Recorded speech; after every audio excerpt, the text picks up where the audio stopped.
Ayan o, napakaganda po niya. Ang lakas po niya mga idol. Ganun lang po magkabit ng walang relay. Napaka basic lang po nito. So yung what's up mga idol, magandang gabi sa inyong lahat. To may panibago na naman tayong tutorial. So may nag-comment lang po sa akin na kung pwede daw po magkabit ng mini driving light na hindi na daw po maglalagay na relay. So pwede naman po mga idol.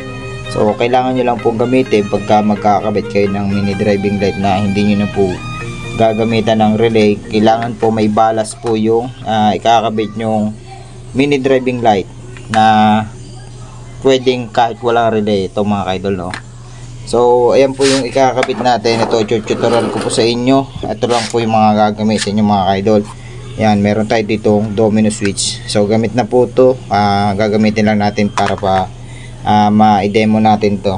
Itong mini driving light na hindi na po natin lalagyan ng relay. So pwede nga po yan mga idol, pwede. So ito lang po mga idol yung gagawin ninyo, no. Ituturo ko po to sa inyo. So bago nga pala natin to umpisa, kung bago pa lang kayo sa aking YouTube channel, please like and subscribe at huwag nyo na rin po kalimutan i-hit na notification bell para lagi kayo update sa mga video ko i-upload. So ilang mga idol, tara umpisa na natin to mga idol.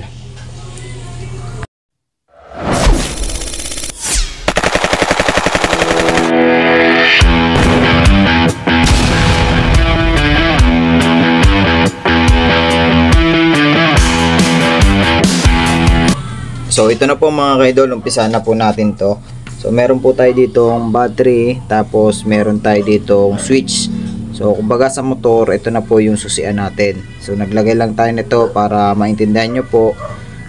Ito po yung switch na to. Kumbaga sa mga motor nyo ay susian. Yan, tinap lang po natin para maintindihan nyo po. At dyan po natin kakabit yung switch mga idol para maintindihan nyo. Tapos meron tayo ditong ground or body ground mga idol. Yan. So umpisa na natin to mga kaidol. Una lang po natin gawin, ito nga pala, itong mini driving light natin, ito nga pala ang brand nito ay Lux po. Ayan, ayan po yung ginagamit nating mini driving light. Napakalakas po nito mga kaidol.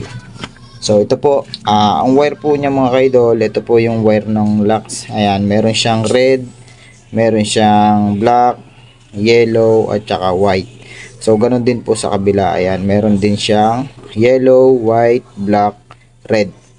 So ayan po mga kaidol, yung black niyan ay ground lang po yan. So pagsamahin lang po natin, color coding po yan mga kaidol.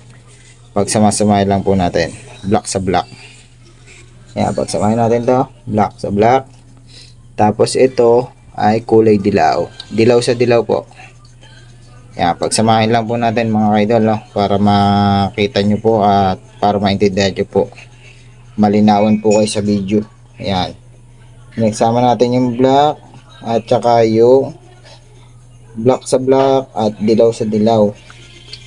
So pagsamahin lang po natin. Ayan, pagsama na natin, tapos papagsamahin naman natin tong red sa red. Tapos ito yung white. Pagsamahin din natin yung white sa white. Yan. So ayan na po mga idol, napagsama na po natin yung wire po ng ating mini driving light. So sunod naman natin dito naman sa switch.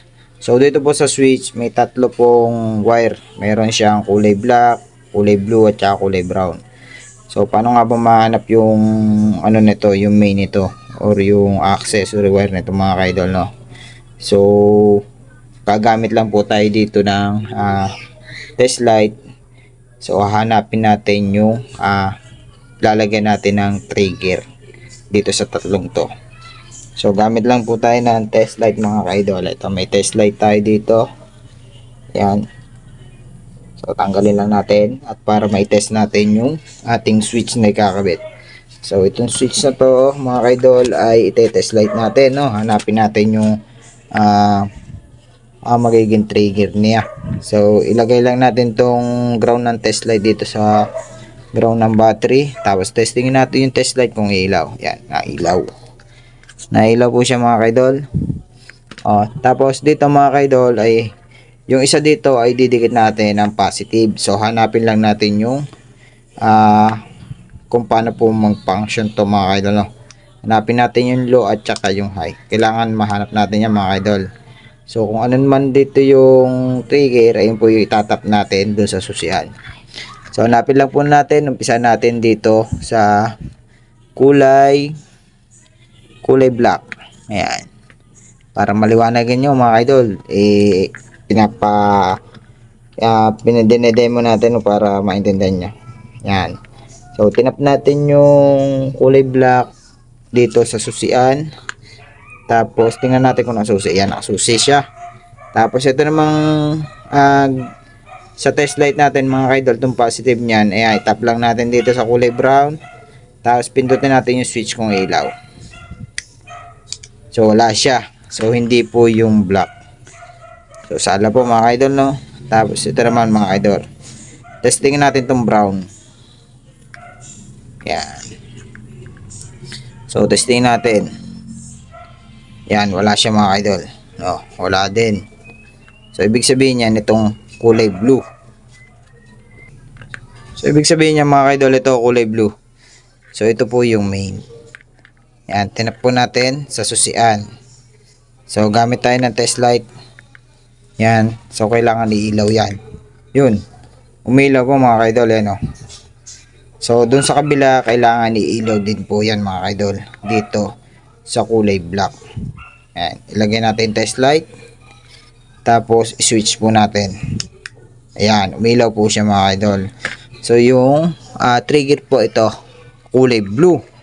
Ayan po yung itatap nyo sa accessory wire ng susian natin. Ayan, nakatap na po siya sa susian mga idol. Hindi na natin siya tatanggalin. So dito naman po tayo mga idol sa ating mini driving light.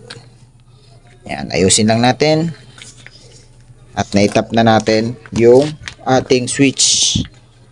So dito naman po sa ating mini driving light, tanggalin ko lang ito test light. So dito naman po mga idol sa ating mini driving light, sinasabi ko kanina, meron siyang yellow, white, tsaka red, tapos black. Forward po siya kasi B2. Yan. So try natin dito mga idol. Itong kulay black ay ilalagay na po natin dito sa ating body ground. So itap na po natin yung body ground po yan mga idol. Yan. Naitap na po natin yung ground po ng ating mini driving light. Tapos ito naman mga idol, isusunod natin ay itong yellow. So balutan ko lang po ito mga idol para hindi po siya magdikit. So ayan mga idol, binalutan ko lang yung kulay black para hindi po siya mag grounded, no? So ito naman mga idol, no? Dito na tayo sa switch nga pala, no? So itap na natin tong dilaw. Patayin lang muna natin susi, baka nakasusi kasi.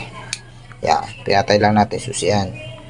So itap na natin tong dilaw dito sa black. Maalin po dyan sa brown, bahala na po kayo mga idol kung saan nyo po itap. Pwede naman po magkabaliktad yan. Tapos dito ay tap na natin yung kulay puti. So testingin po muna natin mga idol kung ano po yung ano dito, no? Kasi tatlong kulay yan, pwede kayo maglagay ng passing light. So itap muna natin itong puti para malaman natin kung alin dito yung dalawahan. So yan mga idol, naitap na po natin. So napaka basic lang po nito, no? Kung walang relay, basta may balas po yung ikakabit yung mini driving light. So alam ko maraming mambabash dyan, bakit sasabihin hindi tayo naglagay ng relay. So yan, marami po mambabash dyan. So pwede naman po kahit walang relay, basta may balas po yung ating mini driving light. At sa kagandahan nito mga idol, kung naka full wave yung iyong pagkakabitan ng motor. Yan. So pwede rin kahit hindi naka full wave, basta okay yung charger ng iyong battery. So goods na goods po yan mga idol. So yan, itap na po natin, no? Paliwanag ko po ulit. Etong ating main na to, yung ating switch, ito yung kulay blue, tinap po natin sa accessory wire na ating motor sa susian po, sa ignition switch. Yan po yung kulay blue. Tapos yung kulay brown naman, ayan, tinap po natin sa kulay white. Bahala na kayo kung magkabaliktad man yan, okay lang naman po. Ayan. Tapos itong kulay black, tinap natin dito sa kulay dilaw. Ayan, naitap na po natin. Tapos yung kulay black na mini driving light, tinap natin sa body ground. Ayan, sa body ground or sa battery negative. Ayan, naitap na po natin mga kaidol. So itong isang to mga kaidol, kung gusto niyo naman magkabit ng passing, pwede po dito. Ayan, kagandahan po sa version 2 na mini driving light. So pwede rin po itong gamitin nyo dito kung gusto nyo pwede magsabay yung dilaw at puti. So pwede rin po yan. So ngayon, tetestingin na po natin mga kaidol kung iilaw po yung ating in-install na mini driving light. So isususi muna natin mga kaidol. Ayusin lang natin to. So isusi lang po natin. Ayan na mga idol, umilaw lang siya kasi naka-switch siya eh. Umilaw na yung kulay dilaw. So napakalakas po niyan mga idol. Ayan o, kung makikita nyo, napakalakas niya o. Ayan po yung lux na mini driving light. Ang lakas niya. So gumana po yung dilaw. So testingin natin yung isa. Ayan, high. So yung high po, ayan po yung dilaw at puti. Ayan o, dilaw at puti po yun mga kaidol. Ayan po yung high. So kung gusto nyo puti lang, pwede nyo po siyang baguhin. So napakadali lang mga kaidol. So patayin lang natin. So ito yung puti, yung kulay pula. So tanggal natin tong puti ng wire. Tap natin tong kulay red sa kulay brown.